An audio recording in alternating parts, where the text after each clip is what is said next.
Today we'll be doing the last class of the ninth chapter. Let's start.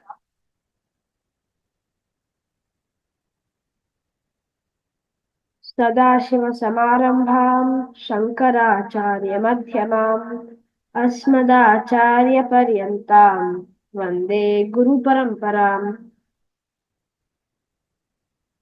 गुरुब्रह्मा गुरुर्विष्णु गुरुर्देवो महेश्वरः गुरुः साक्षात् परब्रह्म तस्मै श्रीगुरुवे नमः. So, in today's class, we'll start with the story of Shabri.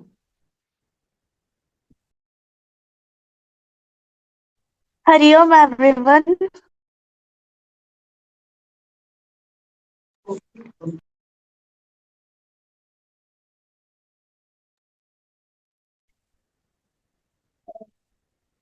Yes, Ankita, you are on mute. yeah. Story of Shabri.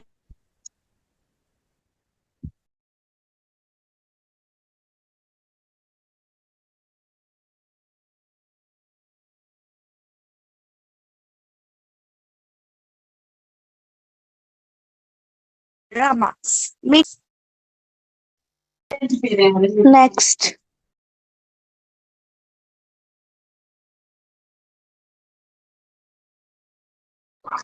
Shabri was a village woman who got knowledge and the meaning of Dharma. She met sage Matanga at the foot of Mount Rishyamukha and became his.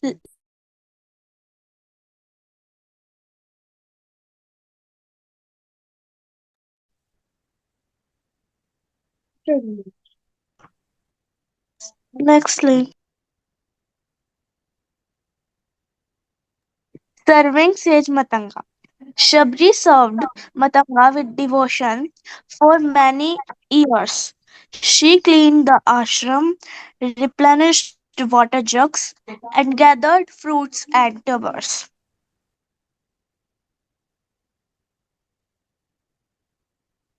Waiting for Lord Rama. When Matanga was nearing the end of his life, he told Shabri that if she offered service, Lord Rama would give her darshan. Shabri waited for years, plucking berries from the forest and returning to the ashram to await Rama's arrival.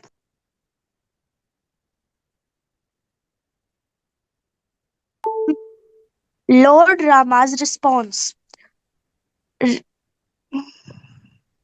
Rama was touched by Shabri's devotion and accepted her offering. He praised the berries, saying that they dissipated the fatigue from his long journey. He also blessed Shabri, ac- acknowledging her unwavering dedication. Hari Om, thank you.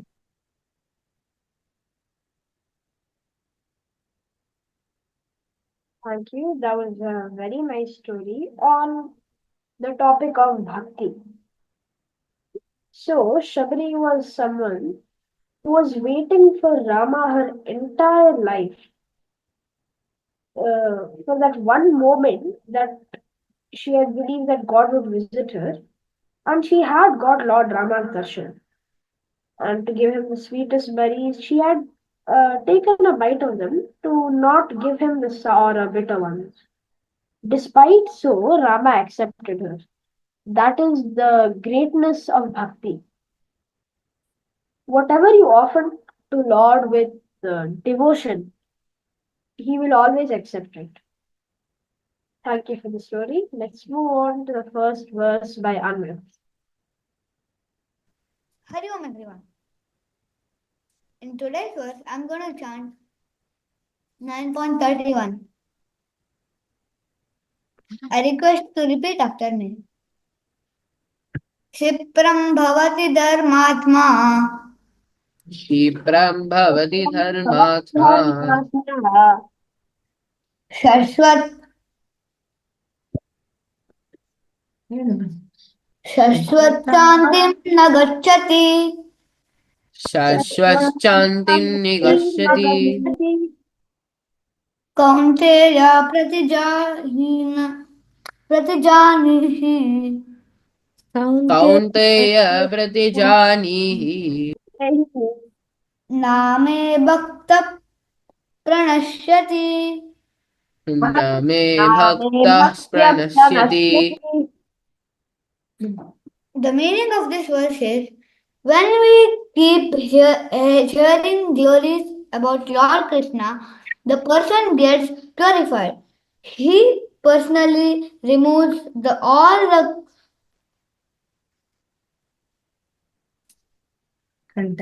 contamination from the heart. He takes the responsibility to purify the devotees. In this sloka, Krishna says very soon he becomes Dharma and he attains lasting peace. O son of Kunti, declare it boldly to everyone, my devotee never perishes. Thank you, Hari Om. I think the screen share is stopped. Sharav? Yes, sorry, it interrupted a little. Sorry for the interruption, and thank you for the very nice verse, Amrit. So this verse said that whoever shows bhakti, whoever it may be, he will quickly come to the path of dharma. He will become righteous, and he will attain moksha and everlasting peace. So this verse furthermore proves that Krishna's devotees will never perish. This also shows the power of bhakti once again. Now we will move on to the next verse by Hari Om. This is 9.32. I request everyone to chant after me. Mam hi partavapashritya Mam माम हि पार्थभावश्चित्य yepi syupapayonayah येऽपि स्युपापयोनः स्त्रियो वैश्यास्तथा शूद्रा स्त्रियो वैश्यास्तथा शूद्राः तेऽपि यान्ति परां गतिम्. तेऽपि यान्ति परां गतिम्. Thank you. The literal meaning of this verse is, O Arjuna, even women, Vaishyas, Shudras, and those who are of sinful birth certainly attain the supreme goal by taking refuge in me. Next slide, please.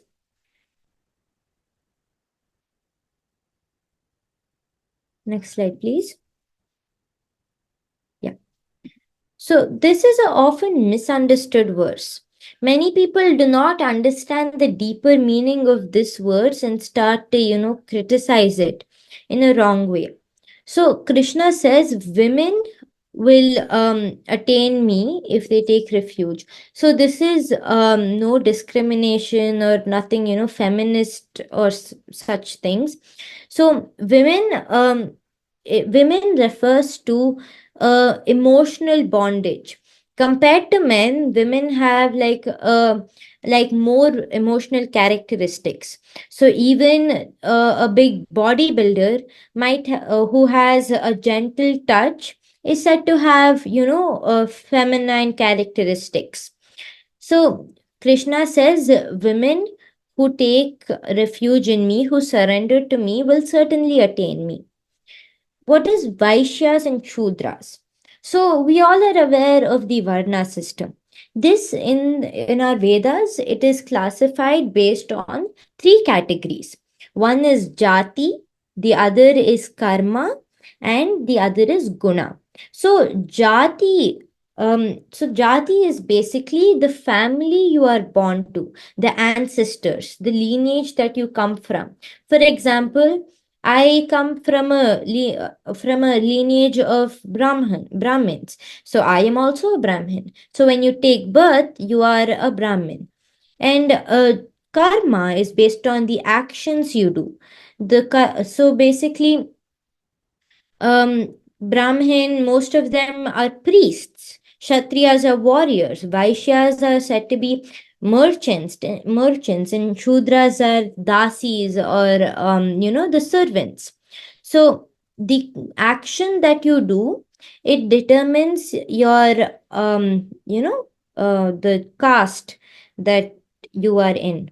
And the other is guna. Guna is basically the qualities that you have. We know the three gunas: sattva, rajas, and tamas.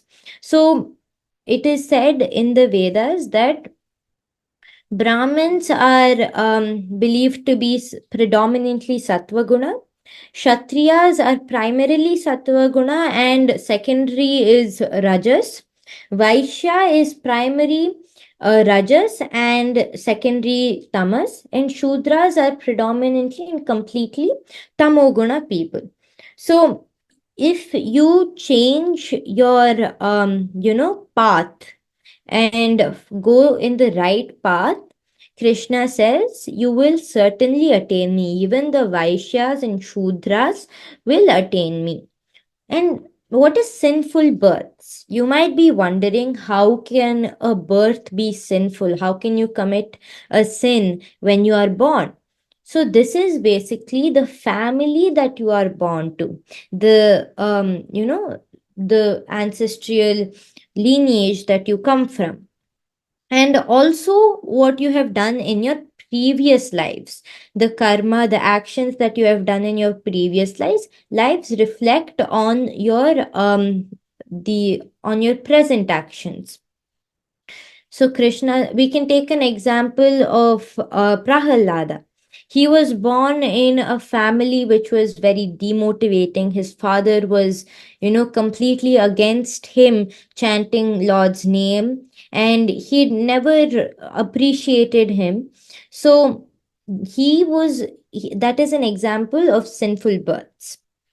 So Krishna says, no matter if you're a woman, no matter you're a Vaishya, it doesn't matter if you come from a Shudra family, it doesn't matter if you're born to, the biggest thief in the world. If you surrender to me completely, if you surrender to me wholeheartedly and worship me with all the devotion you have, I will certainly bless you with all the grace and light in this world. So this is what this verse means. Thank you.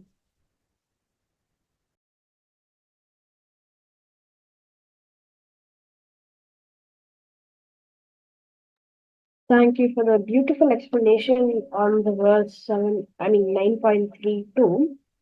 Again, this continues on the fact that bhakti can let you attain anything. No matter if you're of a lower caste, lower birth, you are more emotional.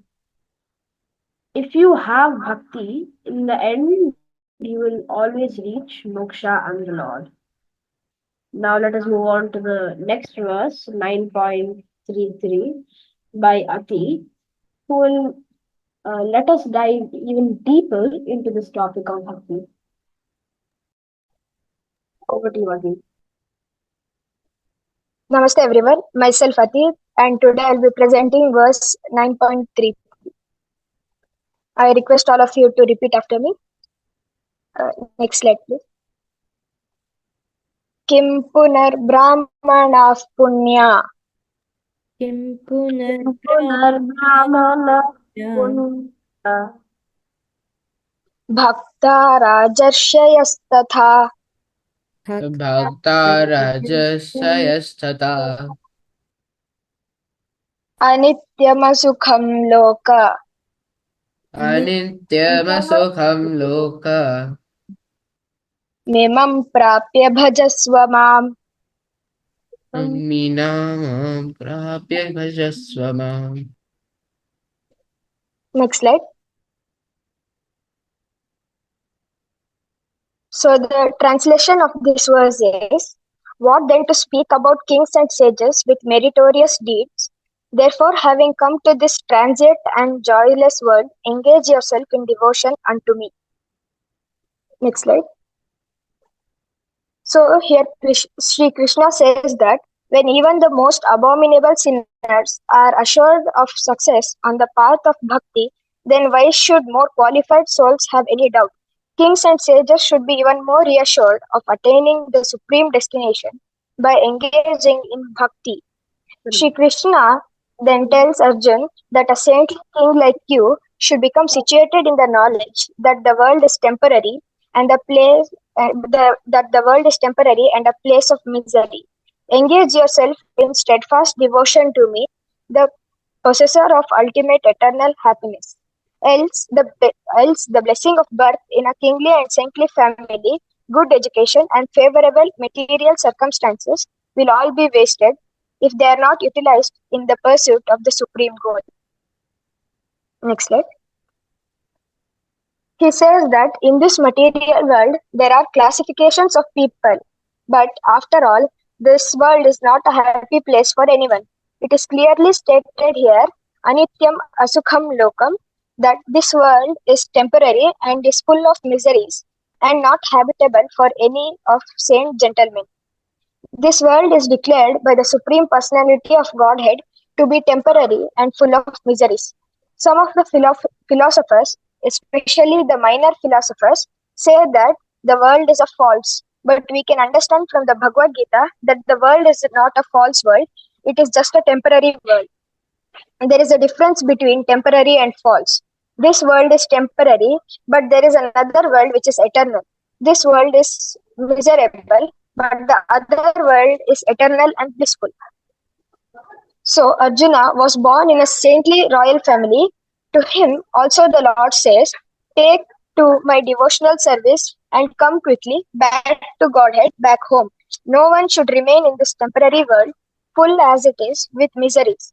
Everyone should attach himself to the blossom of the Supreme Personality of Godhead so that he can be eternally happy.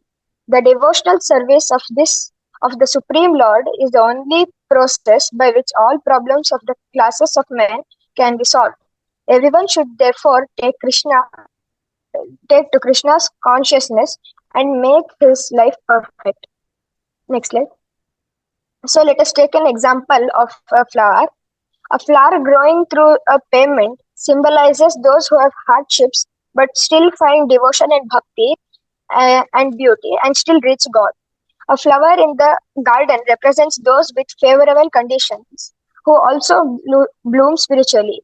Both these flowers reach their potential, showing that with sincere devotion and bhakti, anyone can grow and connect to the divine. Thank you. Hari Om.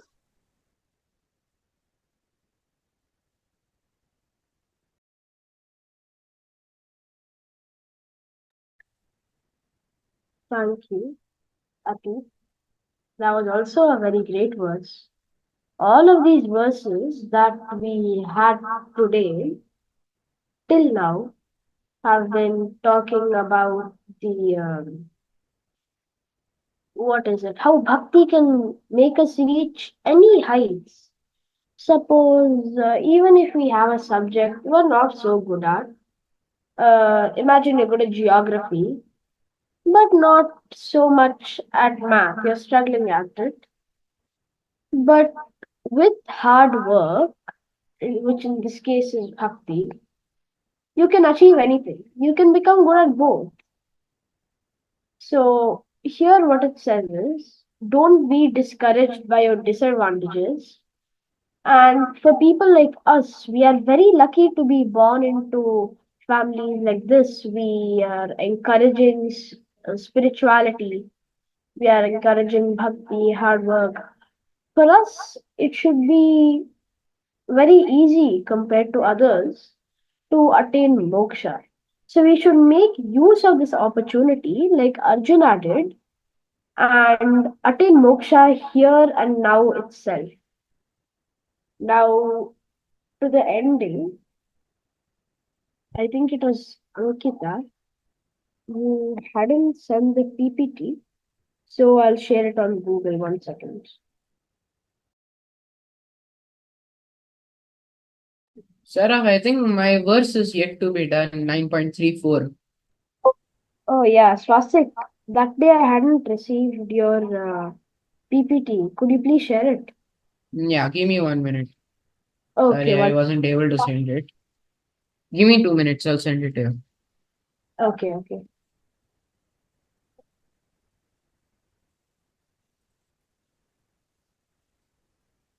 Hmm.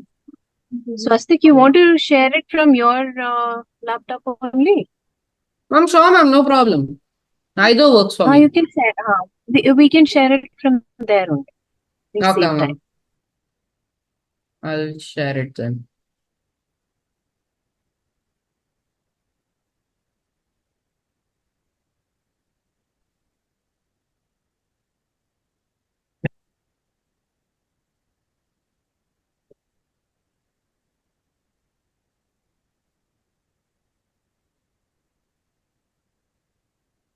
Can everyone see my screen?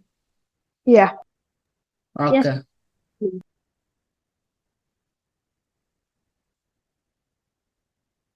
So I'll start with my verse. I'll request everyone to chant after me. मन मना भाव भक्तो मन्मनाभवमद्भक्तो मद्याजी मां नमस्कुरु मर्त्याजी मां नमः कुरु नमस्कुरु मामे वैश्यसि युक्तैवम् मामे वैश्यसि युक्तैवम् आत्मानं मत्परायण. आत्मानं आत्मानं मत्परायण. मत्परायण. Now, the literal meaning of this verse is always think of me, be devoted to me, worship me, and offer obeisance to me. Having devoted your mind and body to me, you will certainly come to me. Now, what does this verse try to tell us? This verse, marking the end of the chapter Rajavidhya Rajaguhya Yoga, given to us by Krishna, states the method of ascending to Vaikuntha. He states that if you always think of him, devote yourself to him, offer yajna to him, have your mind and body devoted to him, only then will you be able to reach his domain, Vaikuntha, or more rather Vishnu's abode. For those who think that there is no single clear answer to what you obtain from ascension, they might complain that it is too much work and decide to ignore this fact. For those who believe in Vishnu, they will always work towards this goal and constantly try to do this. Now, I'm going to take an example. So, I think everyone has seen the best hit movie, 12th Fail, where a kid, our age, fails his 12th grade exams, yet he passes the UPSC examination within 5 years. So, what is this UPSC examination? The Union Public Service Commission examination is the exam with the most competitivity in all of India. It has 10 lakh students from all of India give the exam and barely 300 become part of the IPS and IAS, assuming that IPS and IAS have equal amounts of accepted candidates. A near 0.3% acceptance rate. This means that from every 1000 candidates that you take, only 3 people become either IPS or IAS. The result, you hold one of the most coveted positions in all of India. And if an IAS officer chooses to give a 1 year course and exam, they can become an IFS officer. People who are sent on behalf of the Indian Parliament to negotiate with other countries.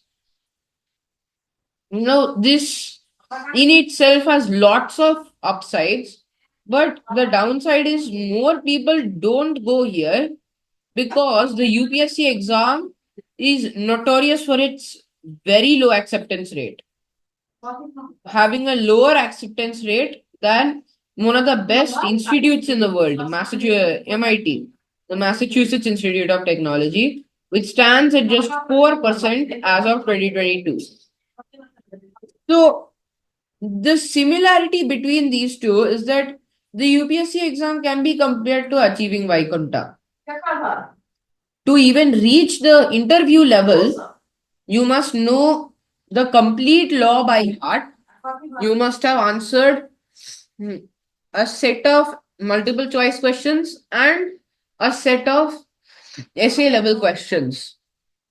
And to even be worthy of reaching Vaikunta, you must have believed and remembered Krishna for the entirety of your life. Yet, because just how the UPSC exam, though it has lots of upsides, being the only exam where it does not still make you pay, but you get completely free courses and studies, and it is looked down upon because of its extremely low acceptance rates. Vaikunta is completely forgotten by many people because of the ridiculous standards that it requires. But both give you perks like no other. You become an IAS officer, you will not have to worry about food, clothing, housing, cars, nothing. You can live a life of pleasure how much ever you want. Same with Vaikunta, those who give their hearts to Krishna, literally, reach Vaikunta, where they serve their Lord in person. This is something that you will never experience. Yet you get a chance at it at least. The UPSC examination gives you 4 chances, one chance per year. But if you cannot get inside in these 4 chances, you cannot do anything. So this is enough from my side. Thank you all. Special thanks to Sachin sir and Saurabh for giving me those words. Hari Om.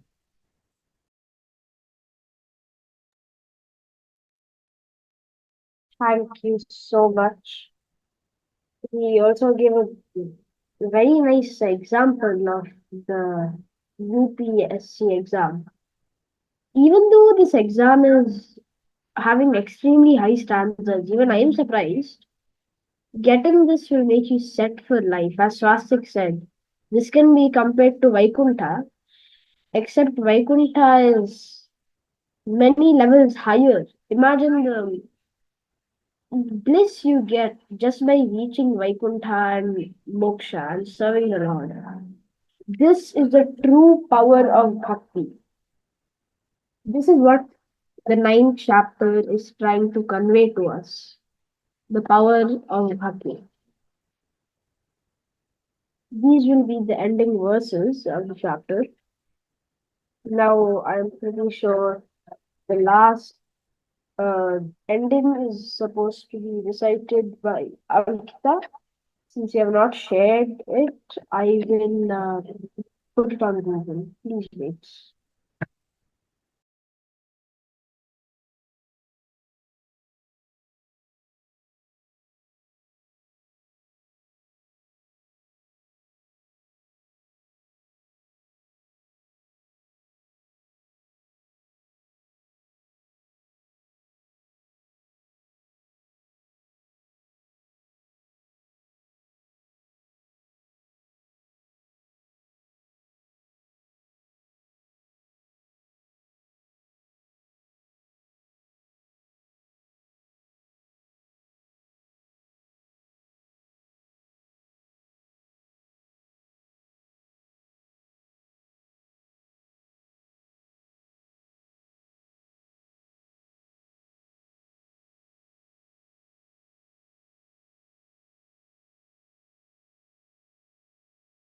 Can I?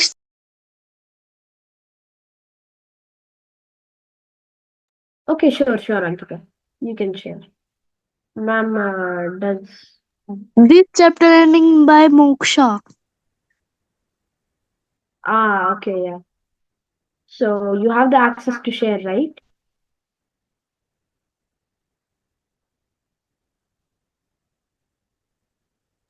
No, no, I can speak with myself. Oh, okay, okay. Hari Om everyone. The Bhagavad Gita is the most influential religious text in Hinduism that takes the form of dialogue between Arjuna and Lord Krishna. The main teachings of the chapter 9 of Bhagavad Gita, named Rajavidhya Yoga, are the power of devotion. Krishna emphasized that sincere devotion is accepted by the divine. The nature of the universe. Krishna explains that he is in everything in the universe, but remains unbound by it. The third is the cycle of creation. All arise from the divine and return it at the end. Fourth is the significance of simple offerings. Anything offered with love and devotion becomes sacred, even if it is a simple leaf or flower. The fifth is the Supreme God. Here, Lord Krishna explains that he should be the Supreme God. The knowledge of liberation. The knowledge of liberation is the greatest secret. The seventh is Bhakti can transform anyone. Lord Krishna says that Bhakti can transform anyone regardless of a person's background or past deeds. Hari Om, everyone.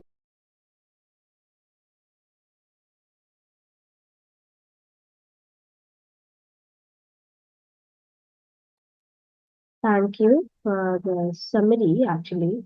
This told of the whole message of the chapter.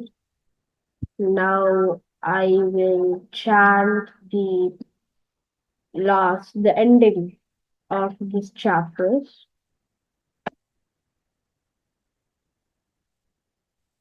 One second.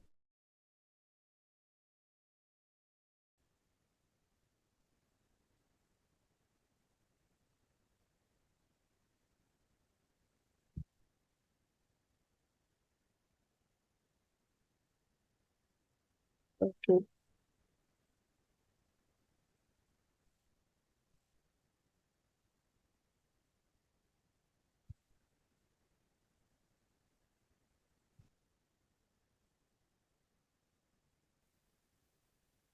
I hope you can all see my screen. It's seen now. Yes. Please repeat after me. Om Tat Sat. Om Tat Sat.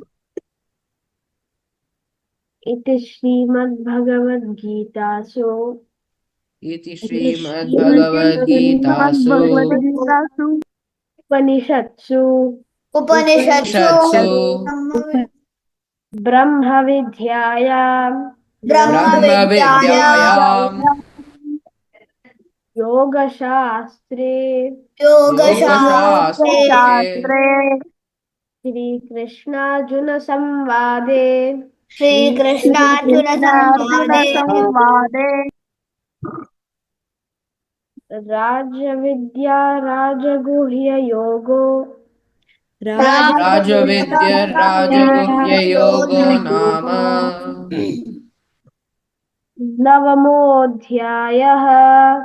Navamodhyayah With that, we are concluding the ninth chapter.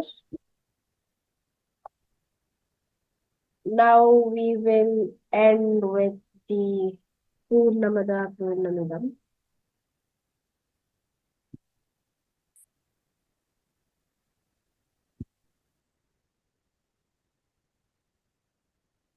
Okay.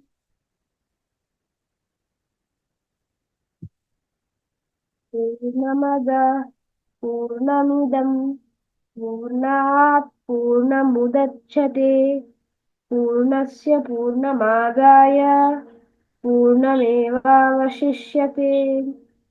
ॐ शान्ति शान्ति शान्तिः. Hari Om. Those who want to take a verse for the next class, please stay here. Others, see you in the next class. Hari Om.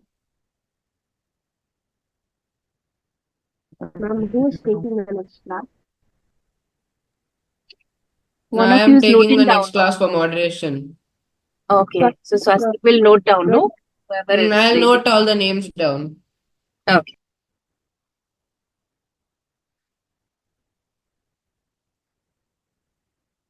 Yes. Sorry for the delays, ma'am. No, Shahrukh, it's okay. Technical difficulties happen. Sharav, it was a very well presented class. See, see technical difficulties, as Swastik said, happens, but the way you Yeah, went on smoothly, that is very commendable. Excellent, Sharav. I really liked how you presented, how you moderated. Very good. thank you. The next chapter is, ma'am, 10th chapter. Vibhuti Yoga. Vibhuti Yoga. Vibhuti Yoga. We're 10th. repeating Vibhuti Yoga now.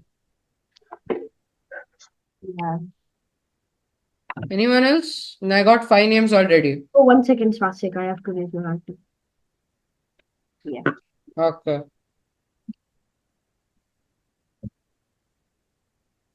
So just confirm with me if all of these people are participating. Moksha, Ankita, Aditi, Raghav, Sharav. Correct? No? Yes. Fine. Okay. And I'll see everyone in the next class then. Okay. I think we can disband. Everyone is looking very tired today. Children's Day is celebrated a lot. Yeah, okay. We're tired of shouting in school. We're not tired of Hmm. playing. Yeah. Who will get tired of playing?